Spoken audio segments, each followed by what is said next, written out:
Les gars, j'espère que vous allez tous bien. Petite vidéo pour revenir sur la conférence de presse de Hansi Flick. On va parler aussi malheureusement de Dani Olmo qui ne participera pas, qui ne pourra pas jouer demain le match contre Valence. Et de trois autres petits dossiers. Michael Faye sur le départ. N'hésitez pas à participer dans les commentaires. On va commencer d'ailleurs par la conférence d'Hansi Flick que j'ai trouvé quand même pertinente. Alors on va arrêter de juger Hansi Flick que sur ses interviews. Mais en tout cas pour l'instant en communication, il est bon. Il n'y a aucune excuse pour le trophée Gamper, donc la défaite face à Monaco 3-0, on le rappelle, qui a fait quand même pas mal de bruit parce que perdre à domicile face à Monaco sans leur manquer de respect, mais en plus 3-0, ça a fait parler. J'ai remarqué que l'équipe était fatiguée, la pré-saison a été longue et nous nous sommes entraînés très dur. Nous avons utilisé ces jours pour récupérer de l'énergie. Alors j'ai pu voir dans les commentaires sur Twitter, déjà fatigué avant le début de la saison. Comme j'avais dit dans une autre vidéo, en fait la pré-saison, elle sert à se préparer pour la saison, c'est logique, mais elle sert aussi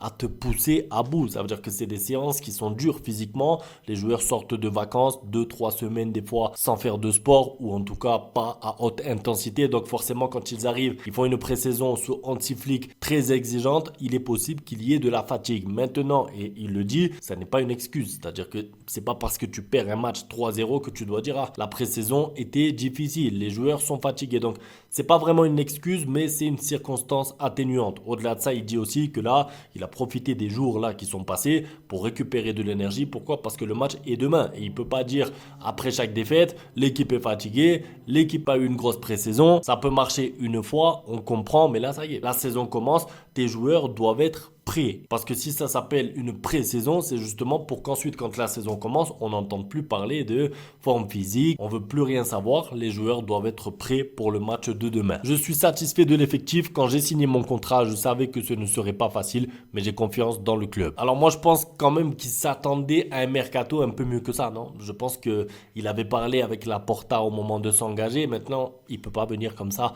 en public et dire, voilà, j'attendais une meilleure équipe, j'attendais 2-3 arrivées. Au final, j'ai eu qu'une arrivée, c'est Dani Olmo. Et encore, je peux même pas l'utiliser pour demain. Parce que oui, Hansi Flick sur la disponibilité d'Olmo pour le premier match, donc demain, Dani Olmo n'est toujours pas une option pour demain, car il est arrivé récemment et il y a peu d'entraînement. Il doit d'abord s'entraîner pour pouvoir nous aider. Alors ça, moi, j'y crois pas. J'y crois pas. Vous allez me dire peut-être que je pars dans la parano, etc. C'est possible. Mais comme par hasard, le Barça qui a du mal à inscrire des joueurs, comme par hasard, Dani Olmo ne peut pas participer, ne serait-ce que 5 minutes, 10 minutes, vous savez, pour faire une rentrée, pour faire ses débuts, pour faire le déplacement avec l'équipe et tout. Moi, je trouve ça un peu suspect. Pour moi, c'est plutôt un problème au niveau de l'inscription. C'est pas encore tout prêt. Après, je suis d'accord, Dani Olmo n'a pas beaucoup d'entraînement dans les jambes. Il faut pas non plus le cramer de suite, le mettre titulaire, etc.